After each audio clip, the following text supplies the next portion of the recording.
Hello student, कैसे हैं आप सब? आप सबका मेरे यूट्यूब चैनल इंग्लिश क्लास पर और मैं फिर एक नए वीडियो के साथ आपके सामने हाजिर हूं। आज का जो वीडियो है वो आपका क्लास 10th का जो बुक है सप्लीमेंट्री रीडर, उसका तीसरा लेसन का जो द बेट है उसका ऑब्जेक्टिव क्वेश्चन लेकर मैं आ गया हूँ।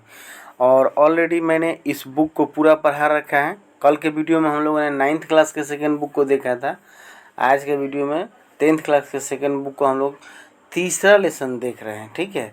और दोनों बुक में ही तीसरा लेसन हम लोग ऐसे पढ़ाने के लिए मैंने अपने चैनल पर पूरे इस बुक को पढ़ा दिया है, ऑल लेसन को पढ़ा दिया है। सिर्फ ऑब्जेक्टिव क्वेश्चन बच गया था, ठीक है। तो उसको मैं अब इस क्रम से लेकर आ रहा हूँ, ठीक। तो इसी क्रम में आज जो है आपका 10th क्लास का जो द बेट लेसन है उसको हम लोग देखेंगे, पढ़ेंगे। उस लेसन से जितने आपका ऑब्जेक्टिव क्वेश्चन होगा जो हमारे एग्ज़ाम के लिए इम्पोर्टेंट होगा वो मैंने बनाने का प्रयास किया है इस आपका जो है वीडियो में। आप अगर इस वीडियो को एक बार देख लेंगे तो पूरा आपको जो लेसन होगा, पूरा ऑब्जेक्टिव क्वेश्चन है वो आपके दिमाग में सेट हो जाएगा और बहुत आसानी से याद हो जाएगा, ठीक है।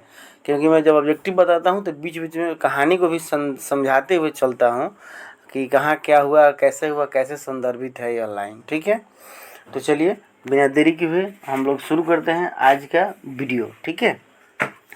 तो आप जैसे देख लीजिए, हेडिंग कह रहा है कि बिहार बोर्ड आपका class 10th English reader book मैंने लिख दिया, पनोरमा इंग्लिश नहीं, रीडर बुक। और द लेसन है आपका तीसरा नंबर, लेसन 3 है। ये लेसन जो है आपका 3 है, ठीक है, जिसका नाम है द बेट। और इसका अब ऑब्जेक्टिव क्वेश्चन हम लोग देखेंगे। द बेट का मतलब होता है बाजी, यानी कि शर्त लगाना, कि हम लोग किसी से शर्त लगाते हैं उसी को बेट कहते हैं, ठीक। तो सबसे पहला क्वेश्चन ये रहा आपके सामने, देखिए कह रहा है कि who has written the story the bet. The bet story को किसने लिखा है? क्या राजगोपालाचारी हैं, हचिंसन है, प्रेमचंद है या एंटोन चेकोव है? तो इसका जो सही आंसर हो जाएगा वो हो जाएगा आपका डी, एंटोन चेकोव है, ठीक है। नेक्स्ट क्वेश्चन, अगला क्वेश्चन आपका है, कह रहा है कि when was Anton Chekhov born. अब वो राइटर हैं, तो राइटर जो थे वो कब जन्मे थे, इनका जन्म कब हुआ था, ठीक है। तो क्या 1860 में हुआ था, 1870 में, 1880 में, 1890 में?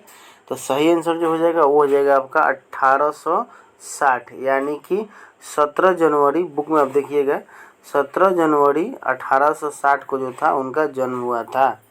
तो सही आंसर क्या हो जाएगा? ये हो जाएगा 1860। नेक्स्ट क्वेश्चन कह रहा है आपका कि Anton Chekhov was a dash. आपका ये कैसे ऑथर थे? अब तो यहाँ पर क्या दिया है ये देखना है, देश का नाम दिया है। इंडियन थे, अमेरिकन थे, रशियन थे, चाइनीज थे। तो हम लोगों ने देखा है इसमें यह रसिया से बिलोंग करते हैं। तो जब यह रसिया से बिलोंग करेंगे तो जाहिर सी बात है कौन राइटर हुए? इंडिया से बिलोंग करने वाले इंडियन, तो रसिया से बिलोंग करने वाले रसियन। तो इसका सही आंसर क्या हो जाएगा? सी, ठीक है। नेक्स्ट क्वेश्चन, ये क्वेश्चन कह रहा है कि ही रोट डैश प्लेज। हम लोगों ने इनके विवरण में देखा है, इनकी लाइफ स्टोरी के बारे में, कि यह 600 से अधिक यह शॉर्ट स्टोरी लिखे हैं, स्टोरीज लिखे हैं। और जब प्लेज की बात आती है, मतलब ड्रामा नाटक की बात आती है, तो वह पूछ रहा है कि कितने प्लेज यह लिखे हुए, 15, 16, 17, 18। तो राइट आंसर जो हो जाएगा आपके अकॉर्डिंग टू योर बुक 17, यानी कि C is the right answer. Next question, this is next question, the best work is the bet was struck पीछे चला गया, एक बार फिर से देख लेते हैं इसको हम लोग। कह रहा है ये क्वेश्चन कि एंटोन चेकोव वाज ये ऑथर, ये तो हम लोग देख ही लिए थे, ठीक। Next question, he wrote dash play, ये भी हम लोग देख लिए हैं। हाँ, ये आपका क्वेश्चन हम लोग को देखना था। The bet was struck between dash and dash. Struck मतलब था, किसके बीच में रखा गया था वह द बेट, बाजी जो था। Rich banker, young lawyer, both, none of these. तो बाजी का इनके बीच में लगेगा नहीं, यही दोनों व्यक्ति थे जिनके बीच में बाजी लगी थी। कौन कौन? तो रिच बैंकर, लॉन्ग आपका यंग लॉयर, यानी कि इसका सही आंसर जो होगा वो हो जाएगा सी, बोथ। नेक्स्ट क्वेश्चन, कह रहा है कि हु बिड्स विथ लॉयर। अब यहाँ पर लॉयर से कौन बाजी लगाया था या लगाता है, ठीक है। तो जब वकील से बाजी कौन लगाता है? Friend, man, banker, people. तो वो जो होते हैं वो होते हैं रिच बैंकर। से अभी कहते हैं कि मैं आपसे बाजी लगाता हूँ, लगाइएगा, बाजी लगाता हूँ, ठीक। तो सही आंसर क्या हो जाएगा? C, banker, next question, what is the time period, what is the time period of the bet, यानी कि बेट यानी कि जो बाजी लगती है उसका समय अवधि कितना दिन का होता है? 15 ईयर, 16 ईयर, 17 ईयर, 18 ईयर। तो राइट आंसर जो होगा इसका वो हो जाएगा ए 15 ईयर। 15 ईयर 15 साल जो है वो जेल में रहने की बात होती है आपका इस बेट में। Next question, what is the amount of the bet, bet की जो आपका अमाउंट होता है, पैसा होता है, कितना होता है? 1 मिलियन, 2 मिलियन, 3 मिलियन, 4 मिलियन। तो सही आंसर जो होगा वो हो जाएगा 2 मिलियन रूबल्स। बुक में दिया गया है कि कौन पैसा का टाइप क्या था, अगर तो रशिया में रूबल्स कहा जाता है, तो 2 मिलियन रूबल्स। ठीक है। नेक्स्ट क्वेश्चन कह रहा है कि हु एक्सेप्टेड द बेट, बाजी को कौन स्वीकार करता है? Who accepted the bet, doctor, engineer, lawyer, teacher. ठीक है। तो आप पहले तो बाजी लगाता कौन है? तो बैंकर। उसके बाद स्वीकार कौन करता है? इसका मतलब ये हुआ एक्सेप्टेड मतलब स्वीकार करना, तो वो होते हैं लॉयर साहब, जो यंग लॉयर साहब होते हैं वो स्वीकार करते हैं कि आपका बाजी मुझे मंजूर है। आप 5 साल की बात कह रहे हैं, मैं 15 साल तक जेल में रह कर दिखाऊंगा, और इसीलिए 15 साल का समय रखा जाता है। नेक्स्ट क्वेश्चन कह रहा है कि what is the age of lawyer during the bet, जब बाजी लगती है उस समय लॉयर साहब की उम्र कितनी होती है? 20 वर्ष, 25 वर्ष, 30 वर्ष, 35 वर्ष। तो इसका सही आंसर जो हो जाएगा वो हो जाएगा आपका बी 25 वर्ष। जब बाजी लगती है तो वो 25 वर्ष के होते हैं, लेकिन जब वही 15 साल की बाजी कंप्लीट होने को होती है तो उस साल कितने साल के वो हो जाते हैं? 40 साल के हो जाते हैं। ठीक है। नेक्स्ट क्वेश्चन कह रहा है आपका कि who wanted to kill the prisoner. अब यहाँ प्रिजनर कौन है? यानी कि लॉयर जो जेल में बंद है। ठीक है, इन्हीं को प्रिजनर कहा। तो कौन मरना चाहता था, या हु वांटेड टू किल, हाँ कौन मरना चाहता था, या डिसाइडेड टू किल। डिसाइडेड भी यहाँ एग्जाम में पूछता है कि किसने फैसला किया उस प्रिजनर को या लॉयर को मारने के लिए। तो क्या बैंकर था? लॉयर तो होगा नहीं क्योंकि खुद ही लॉयर थे। Lawyer, singer, guide. तो इसका सही आंसर हो जाएगा वो हो जाएगा आपका बैंकर।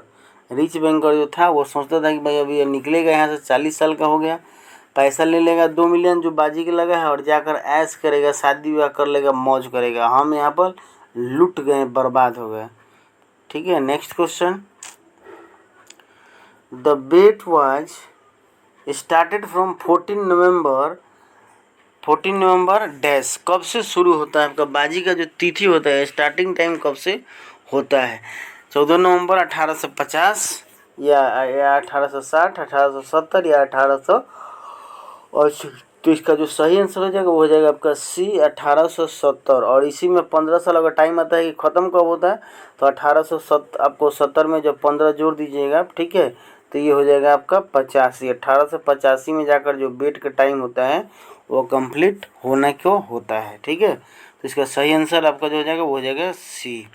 नेक्स्ट क्वेश्चन कह रहा है कि कैपिटल पनिशमेंट्स किल बाई, यही दो टॉपिक होता है, कैपिटल पनिशमेंट और एक लाइफ इम्प्रिजमेंट, मतलब जीवन कारावास और मौत की सज़ा। इसी पर डिस्कस होते होते इतना बखेरा होता है इस कहानी में। ठीक है।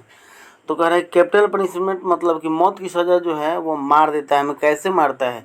इंस्टेंटली मतलब तुरंत, हैंगिंग या लटका कर, या डिग्री या धीरे धीरे, स्लोली धीरे धीरे। तो सही आंसर जो होगा कैपिटल पनिशमेंट हमें इंस्टेंटली मार देता है, फिनिश। ठीक है, मतलब तुरंत। तो इसका सही आंसर ये हो जाएगा। नेक्स्ट क्वेश्चन कह रहा है कि what did the watchman tell the banker.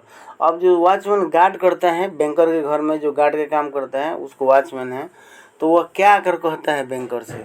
तो वो कहता है कि क्या लॉयर डाइड, क्या वो वकील मर गया, या प्रिजनर वेप्ट, या जो कैदी है वो रो रहा है, या प्रिजनर एस्केप्ड, या प्रिजनर भाग गया, या द लॉयर स्पोक, या वकील बोला। ठीक है।